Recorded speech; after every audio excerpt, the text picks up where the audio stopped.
Christ. We are now on the 16th Sunday in Ordinary Time.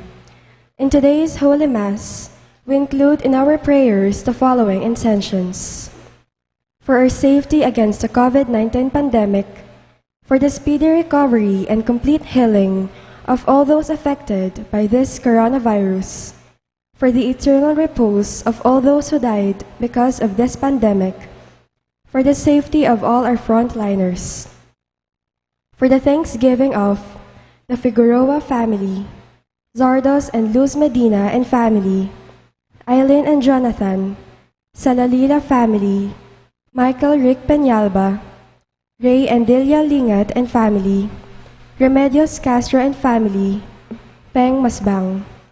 For the birthday thanksgiving of Isaac Jacob Sangson, Felrose Angeline Tolentino, and Romer Nacion Tagapan.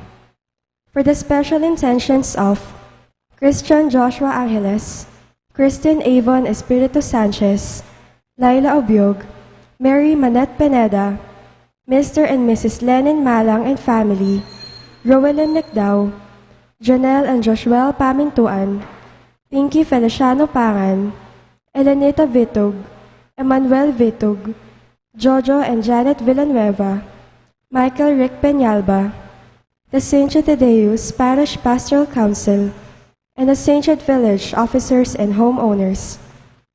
For the safe travel of Frederick, Cares, and CJ.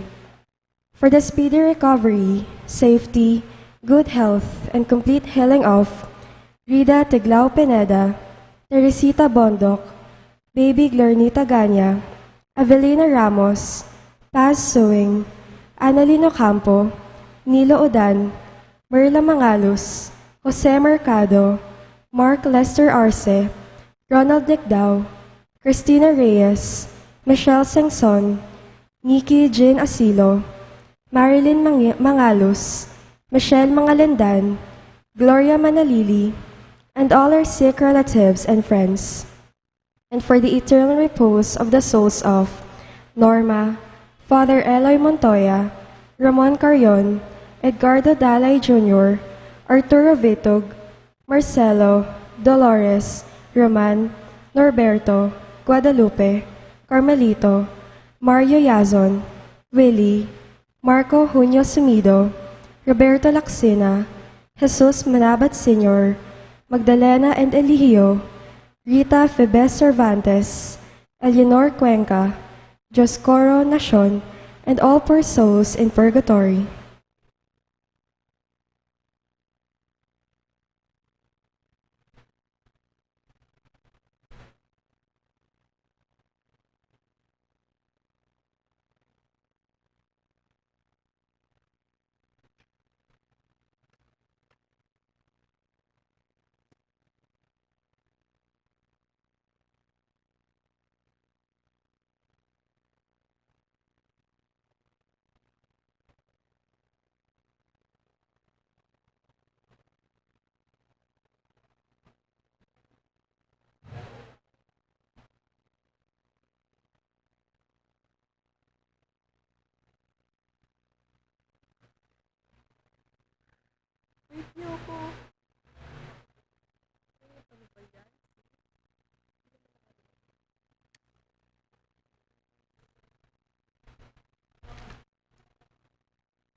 As one family, let us begin our celebration with our act of faith in the name of the Father, and of the Son, and of the Holy Spirit. Amen. The grace of our Lord Jesus Christ, and the love of God, and the communion of the Holy Spirit be with you all. And with your spirit. My dear friends, let us acknowledge our sins and so prepare ourselves to celebrate these sacred mysteries.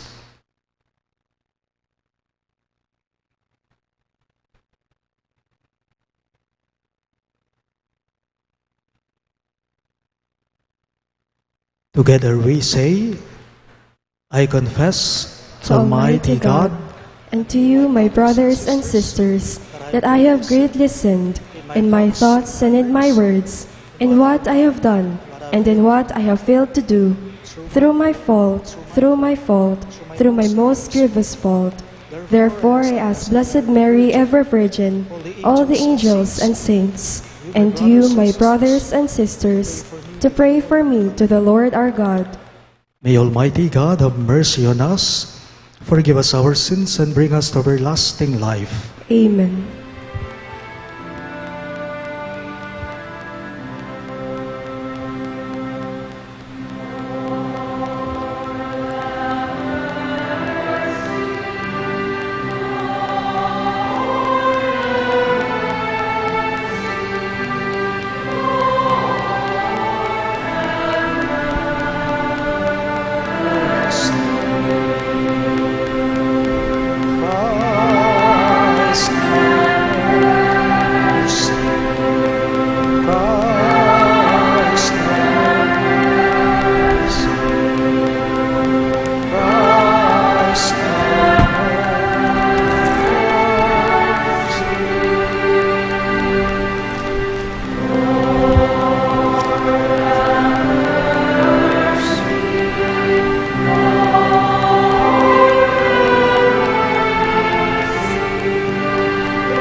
Gloria in excelsis Deo.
Let us pray. Show favor, O Lord, to your servants, and mercifully increase the gifts of your grace, that made fervent in hope, faith, and charity, they may be ever watchful in keeping your commands. Through our Lord Jesus Christ, your Son, who lives and reigns with you, in the unity of the Holy Spirit, one God, forever and ever. Amen.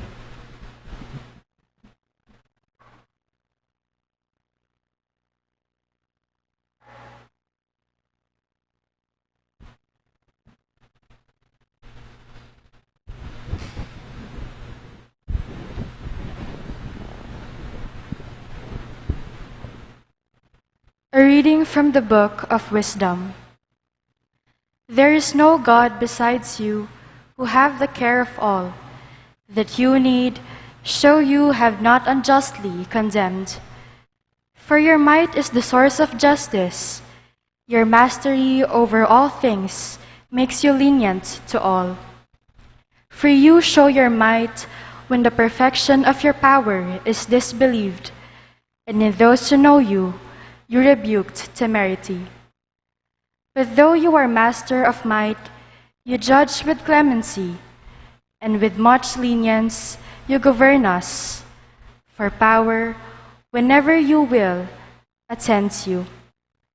And you taught your people by these deeds that those who are just must be kind, and you gave your children good ground for hope, that you would permit repentance for their sins. The word of the Lord. Thanks be to God. Let us respond to the verses with a psalm. Lord, you are good and forgiving. Lord, you are good and forgiving. You, O Lord, are good and forgiving, abounding in kindness to all who call upon you. Hearken, O Lord, to my prayer, and attend to the sound of my pleading. Lord, you are good and forgiving. All the nations you have made shall come and worship you, O Lord, and glorify your name. For you are great, and you do wondrous deeds. You alone are God. Lord, you are good and forgiving. You, O Lord, are a God merciful and gracious, slow to anger, abounding in kindness and fidelity. Turn toward me and have pity on me. Give your strength to your servant. Lord, you are good and forgiving.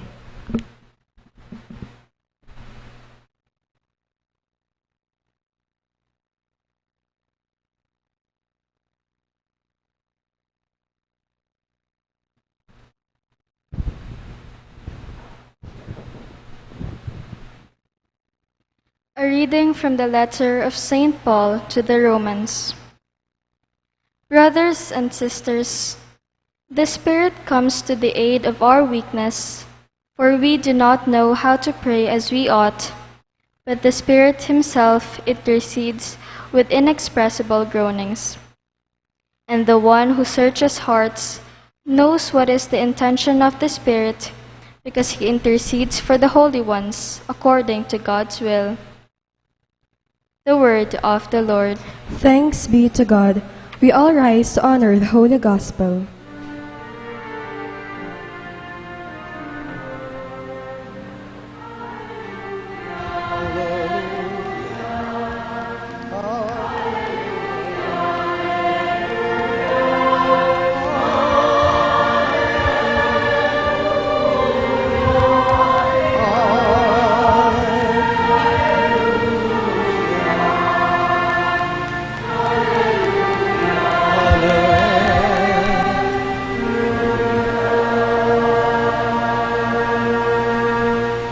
Altogether, blessed are you, Father, Lord of heaven and earth.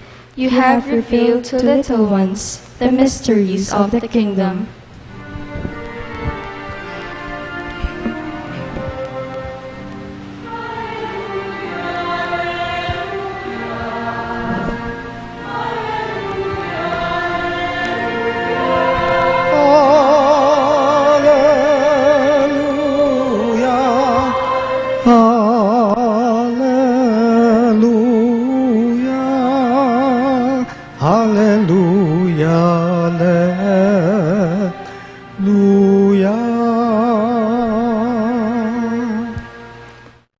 The Lord be with you. And with your spirit. A reading from the Holy Gospel according to Saint Matthew. Glory to you, O Lord.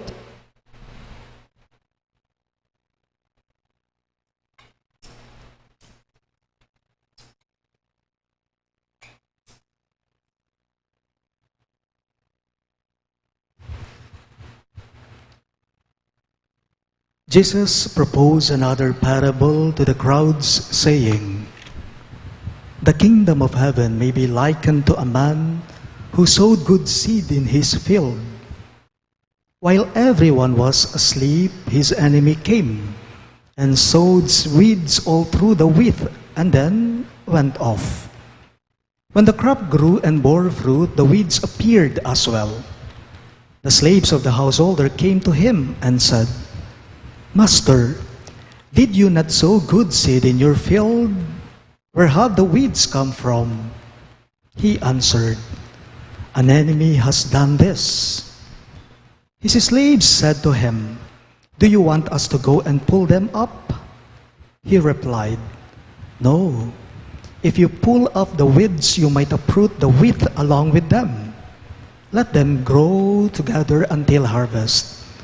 Then at harvest time I will say to the harvesters, First, collect the weeds and tie them in bundles for burning, but gather the wheat into my barn.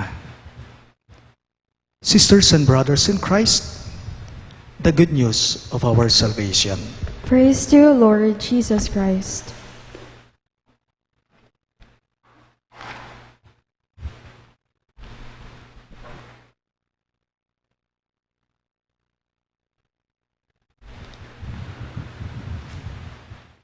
Tungkol po sa mga masiselang tao at padalos-dalos na tao, ang mabuting balita ngayong linggong to. Para sa mga masiselan at padalos-dalos na tao, ang ipinapahiwatig na mensahe ng ating ebanghelyo ngayong linggong to, sana marinig nila. Sino po kasi yung politikong nagsabing susuportahan daw po niya ang pagbibigay ng prangkisa sa ABS-CBN kung nasa ilalim na raw ito ng bagong may-ari at namamahala? Ang selan naman niya. Sana marinig niya ngayon ang ating pagbasa. Sino po kasi yung politikong nagsabing mas maigi sa mga empleyado ng ABS-CBN na maghanap na ng bagong trabaho nila? Humanap na ng bagong trabaho. Ang selan niya. Bagay sa kanya ang ebanghelyo ngayong linggong ito. Sino-sino po kasi yung mga kongresistang bumoto para hindi bigyan ng prangkisa ang ABS-CBN? Ang siselan naman. Bagay sa kanila ang mensahe ng ebanghelyo ngayong linggong to. Bakit? Bakit bagay sa kanila? Kasi mas masiselan pa sila kaysa sa Diyos. Kasi mas maselan pa sila kaysa sa Diyos. They really are hard to please. Ganyan po tayo, tayong lahat, kung minsan, mas maselan pa po tayo, tayong mga tao, kaysa sa Panginoon. Base po sa sinabi ni Jesus sa ating pagbasa ngayon, hindi daw po birong manghusga ang Diyos. Sinabi ni Jesus, hindi biro kung manghusga ang Diyos. Bakit? Dahil inuunawa niya, iniintindi niya, pinagpapasensyahan niya yung mga masasamang damo na nakahalo sa mga mabubuting tao. Narinig po natin ang ating ebanghelyo ngayong linggong to. May lumapit sa amo itong kanyang mga alipin, itong kanyang mga katiwala. At sinabihan siya na, paghiwalin na po natin yung mga masasama sa mga mabubuti, yung masamang damo sa mga mabubuting nakatanim. Anong sinabi nung may-ari ng tanim? Anong sinabi niya? Do not pull them up. Let them grow together until harvest. This is what the Lord is telling us in the gospel. Huwag ninyong bunutin. Hayaan ninyong parehong tumubo yan. Meaning, the Lord is simply telling us here, that's how patient, that's how merciful God is with the masasamang damo, with the wicked, with the sinners. Paalala lang po, hindi po maselan ang Diyos dahil dakila siyang lubos. Hindi maselan ng Diyos dahil dakila siyang lubos. Sabi nga po sa unang pagbasa natin, base sa Aklat ng Karunungan, sabi nito, ipinapakita ng Diyos ang habag niya kahit kanino. Kahit kanino. Ibig sabihin, hindi lamang sa mga mabubuti, kahit pa man din po sa mga masasama. Ipinapakita ng Diyos ang habag niya, ang awa niya, kahit kanino dahil siya ang Diyos ng lahat. Sa madaling salita, hindi siya maselan. He shows His mercy, His compassion to all, because He is the God of all. In our second reading, St. Paul says, God knows what's in your heart. God knows what's in our hearts. Balo na ni nga pong ginuing laman na ning puso ning balang tao. Pansinin po ninyo, ang mga taong pasensyoso, ang mga taong marunong umintindi, ang mga taong marunong umunawa, hindi sila konsentidor sa mali at masama. Ang taong marunong umunawa, umintindi, hindi siya konsentidor sa masama at mali. Ang masama, hindi kinukonsente. Ang mali, hindi inuugali. Ang masama, hindi kinukonsente. Ang mali, hindi po yan iniugali. Halimbawa, ikaw na tao, nakita mo nang may mali.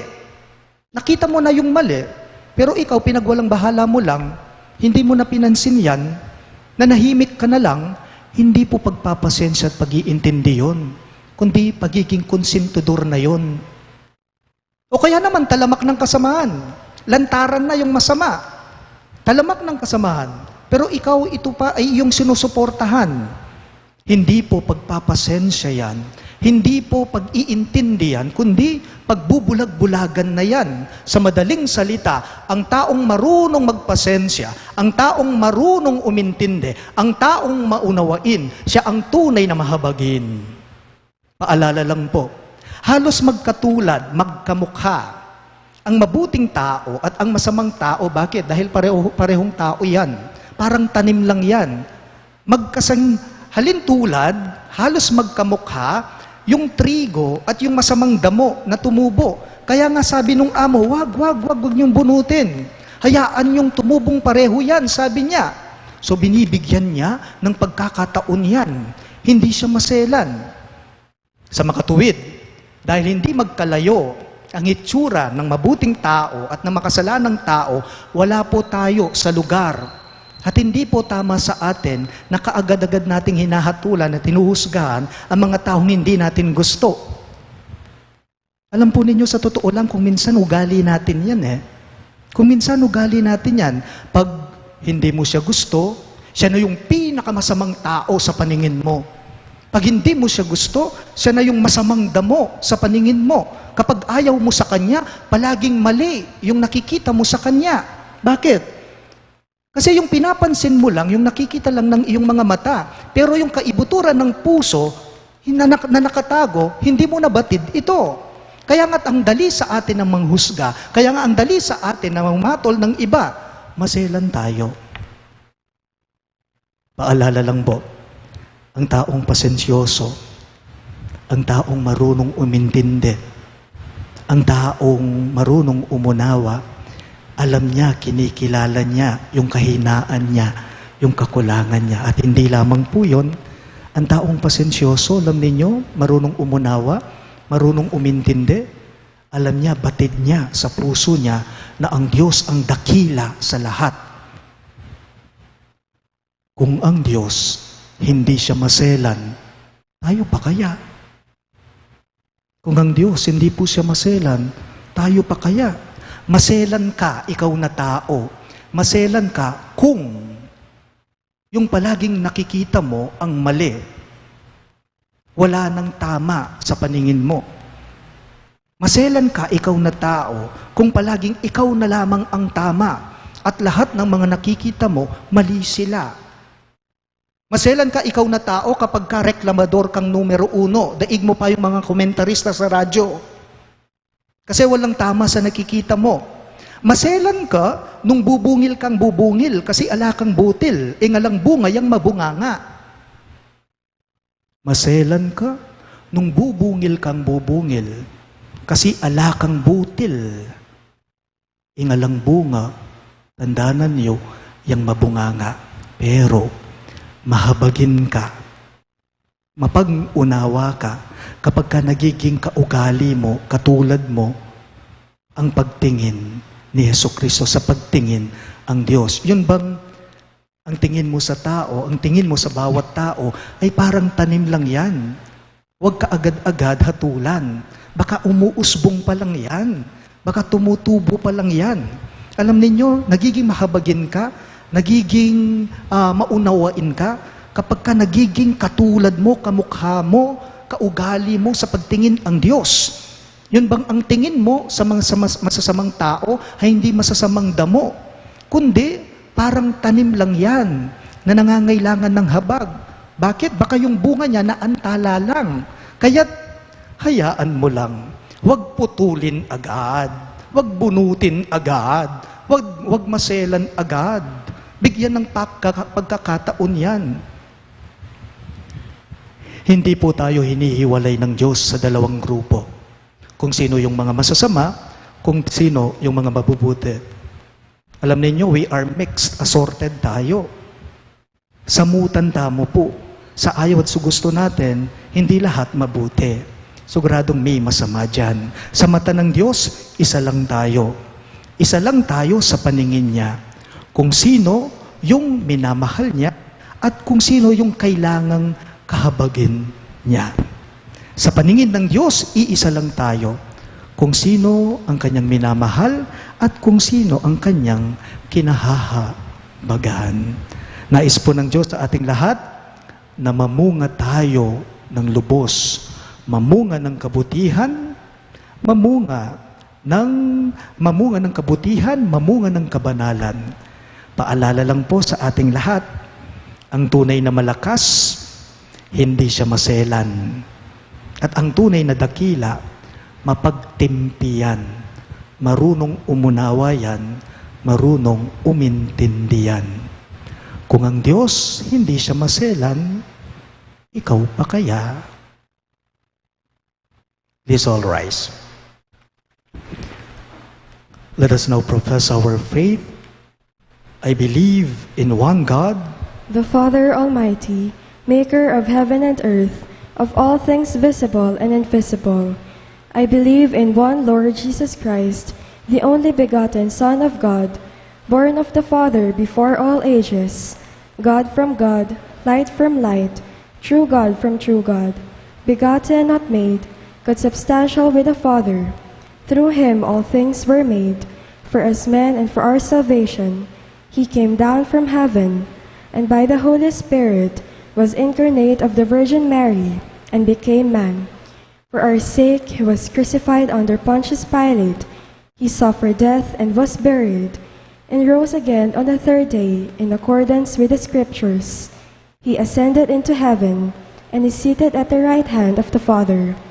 He will come again in glory to judge the living and the dead, and his kingdom will have no end.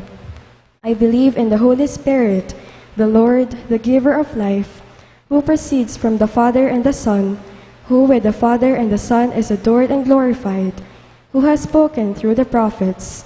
I believe in one holy, Catholic, and Apostolic Church. I confess one baptism for the forgiveness of sins, and I look forward to the resurrection of the dead and the life of the world to come. Amen. Dear brothers and sisters in Christ, gathered as one to celebrate the good things we have received from our God, let us now ask Him to prompt in us prayers that are worthy of His hearing. In every petition you shall respond, Lord, hear our prayer. All of us, please. Lord, hear our prayer. For all believers throughout the world, may they bravely persevere in doing good, in spite of all the evil that surrounds them. We pray, Lord, hear our prayer. for the Holy Father and all other spiritual leaders, may they continue to be our inspiration and support in the quest to fill the world with God's love. We pray, Lord, hear our prayer. for those who are victims of the presence of evil in our society, may their faith in God's wisdom, clemency, and justice be their consolation and strength. We pray Lord, hear our prayer. for those who are like the weeds in the field of the world. May they realize that the Lord's patience with them is not an encouragement to continue in their evil ways, but an opportunity to undergo conversion. We pray Lord, hear our prayer. for all the people of goodwill who are doing their best to oppose evil. May they never be discouraged by occasional setbacks, but persevere in their efforts to fill the world with goodness. We pray Lord, hear our prayer. for our safety against the COVID-19 pandemic, for the speedy recovery and complete healing of all those affected by this coronavirus, for the eternal repose of all those who died because of this pandemic, for the safety of all our frontliners. We also include in our prayers the following intentions: for the thanksgiving of the Figueroa family, Zardos and Luz Medina and family, Eileen and Jonathan, Salalila family, Michael Rick Peñalba, Ray and Delia Lingat and family, Remedios Castro and family, Peng Masbang, Dr. and Mrs. Africano Aquino. For the birthday thanksgiving of Isaac Jacob Sengson, Felrose Angeline Tolentino, and Romer Nacion Tagapan. For the special intentions of Christian Joshua Angeles, Christine Avon Espiritu Sanchez, Laila Obiog, Mary Manette Pineda, Mr. and Mrs. Lenin Malang and family, Rowelyn Nicdao, Janelle and Joshua Pamintuan, Pinky Feliciano Pangan, Elenita Vitug, Emmanuel Vitug, Jojo and Janet Villanueva, Michael Rick Peñalba, the St. Tadeus Parish Pastoral Council, and the St. Village officers and homeowners. For the safe travel of Frederick, Cares, and CJ.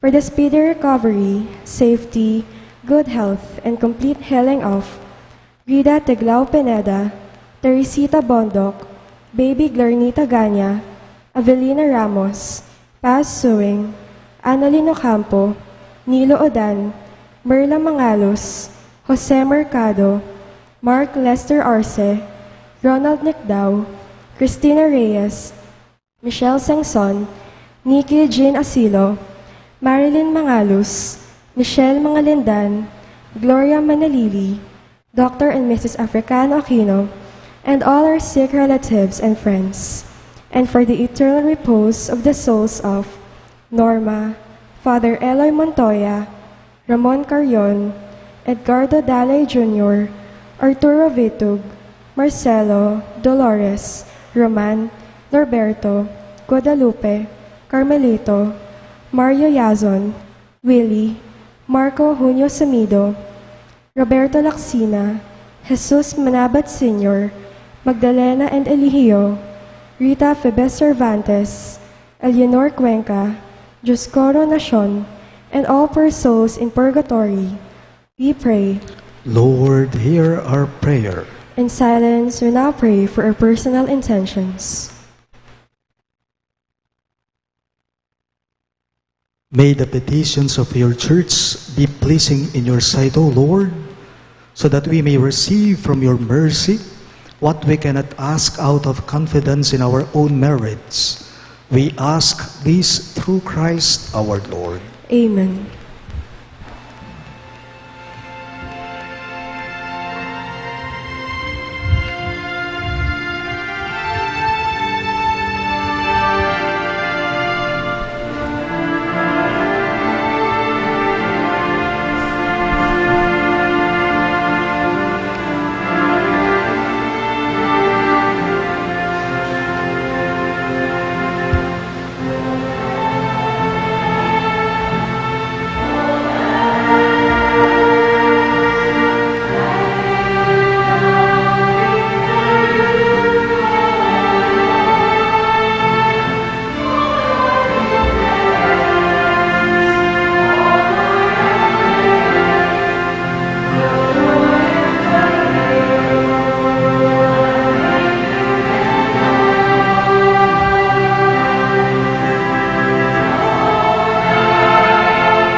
Please rise for the incensing.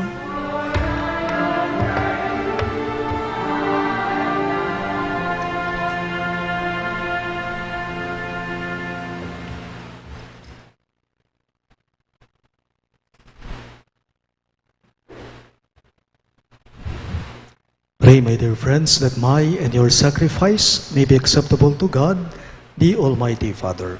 May the Lord accept the sacrifice at your hands for the praise and glory of his name, for our good and the good of all his holy church. O God, who in the one perfect sacrifice brought to completion varied offerings of the law, accept, we pray, this sacrifice from your faithful servants, and make it holy as you bless the gifts of Abel, so that what each has offered to the honor of your majesty may benefit the salvation of all. We ask this through Christ our Lord. Amen. The Lord be with you. And with your spirit, Lift up your hearts. we lift them up to the Lord. Let us give thanks to the Lord our God. It is right and just. It is truly right and just, our duty and our salvation, always and everywhere to give you thanks, Lord, Holy Father, Almighty and Eternal God, through Christ our Lord. For by his birth he brought renewal to humanity's fallen state, and by his suffering cancelled out our sins. By his rising from the dead, he has opened the way to eternal life, and by ascending to you, O Father, he has unlocked the gates of heaven. And so, with a company of angels and saints, we sing the hymn of your praise, as without end we acclaim.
You are indeed holy, O Lord, the fount of all holiness.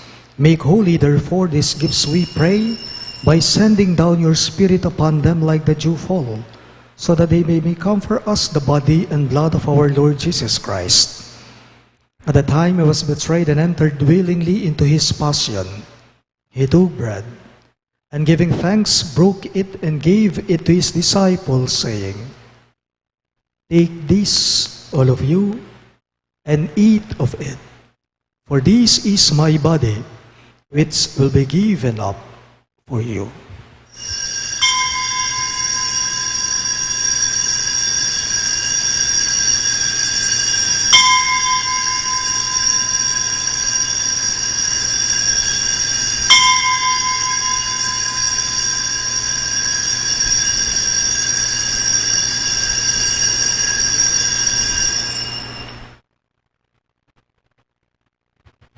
In a similar way, when supper was ended, he took the chalice, and once more giving thanks, he gave it to his disciples, saying, "Take this, all of you, and drink from it.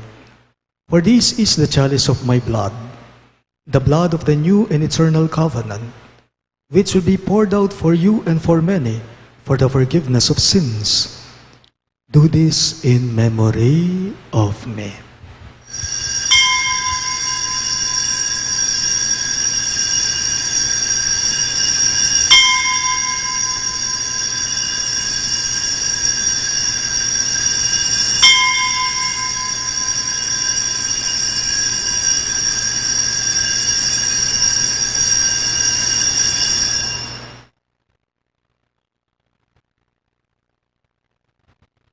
The mystery of faith.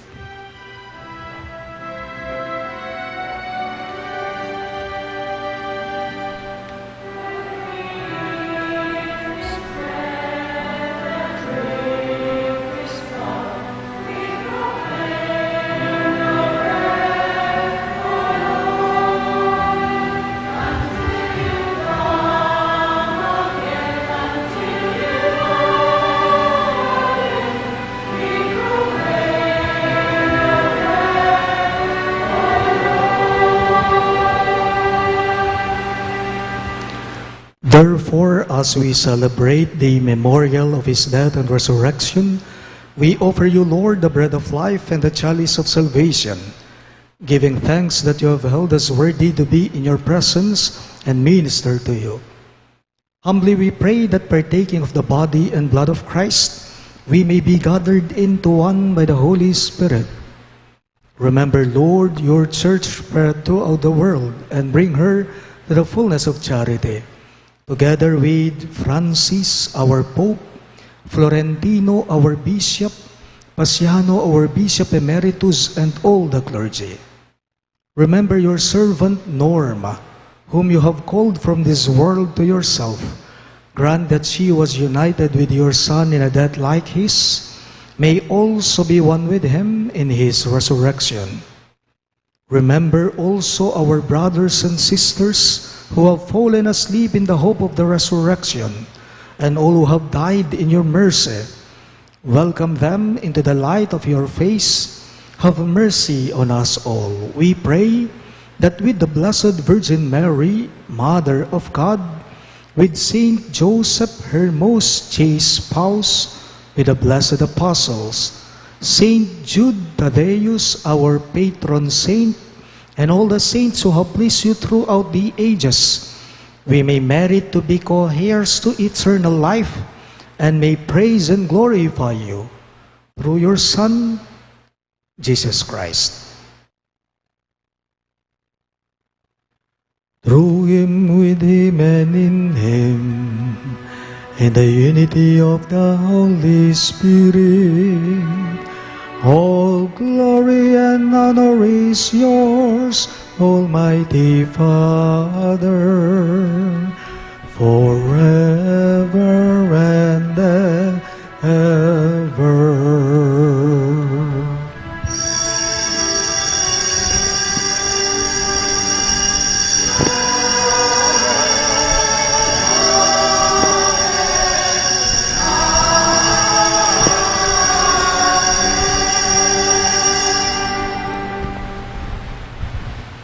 Let us now pray for the coming of the kingdom as Jesus taught us.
Deliver us, Lord, we pray, from every evil.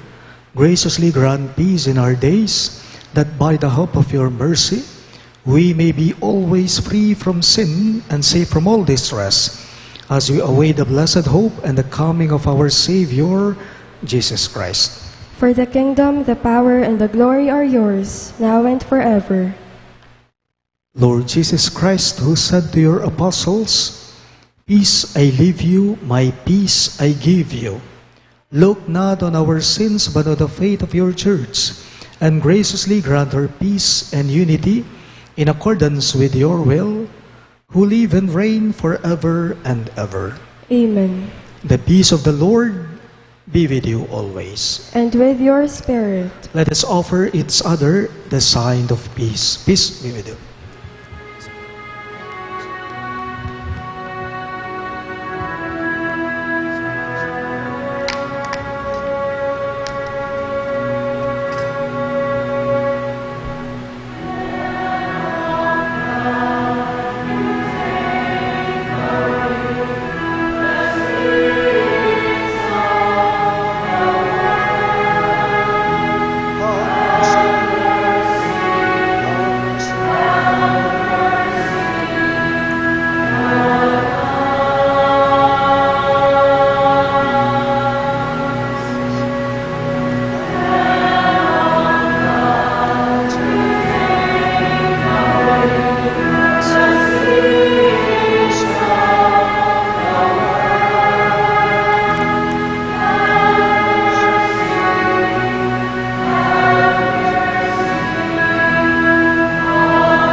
Behold Christ Jesus, our merciful Lord. He is the Lamb of God who takes away the sins of the world. Happy are those who are called to his supper. Lord, I am not worthy that you should enter under my roof, but only say the word, and my soul shall be healed.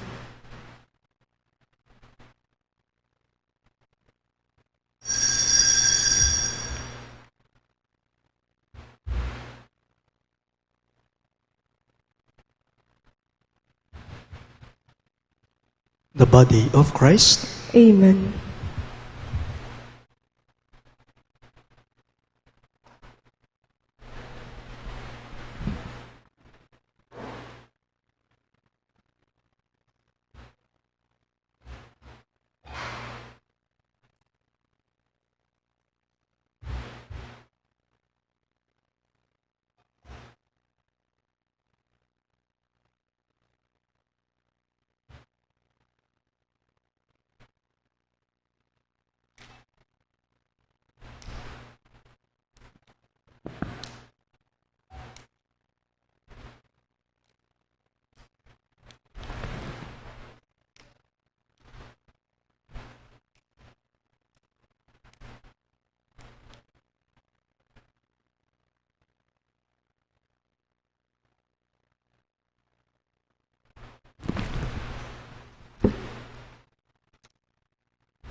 Let us pray.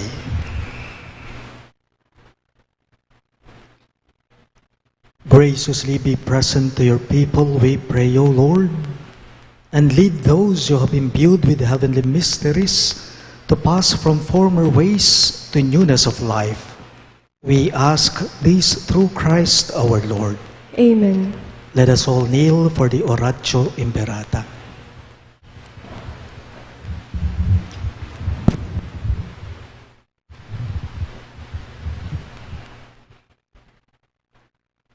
Let us pray. God our Father, we come to you in our need to ask your protection against the COVID-19 pandemic that has disturbed and even claimed lives. We pray that you guide the people tasked to find cures for this disease and to stem its transmission. Protect the medical experts that they may minister to the sick with competence and compassion. We pray for those afflicted. May they be restored to health soon. Protect those who cared for them. Grant eternal rest to those who have died. Give us the grace in this trying time, O Lord, to work for the good of all and to help those in need. We implore you to please stop the spread of this virus and to save us from our fears. Grant all this through our Lord Jesus Christ, your Son, who lives and reigns with you in the unity of the Holy Spirit, one God forever and ever. Amen. We fly to your protection, O Holy Mother of God. Do not despise our petition in our necessities, but deliver us always from all dangers, O glorious and blessed Virgin. Amen. Virgen de los Remedios, health of the sick, Pray for us. Saint Raphael the Archangel, Pray for us. Saint Joseph, Pray for us. Saint Jude Thaddeus, Pray for us. Saint Roch, Pray for us. Saint Lorenzo Ruiz, Pray for us. Saint Pedro Calungsod, Pray for us. Santo Cristo del Perdon. Have mercy on us.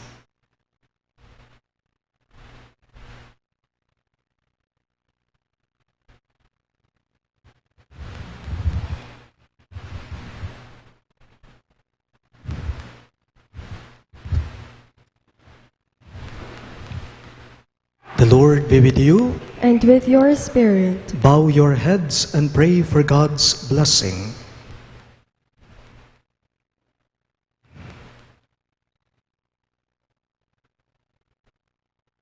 May God bless you with heavenly blessing, make you always holy and pure in His sight, pour out in abundance upon you the riches of His glory, and teach you with the words of truth. May He instruct you in the gospel of salvation and ever endow you with fraternal charity. We ask this through Christ our Lord. Amen. And may the Almighty God bless you, the Father, and the Son, and the Holy Spirit. Amen. The Mass is ended, and our mission begins. Thanks be to God.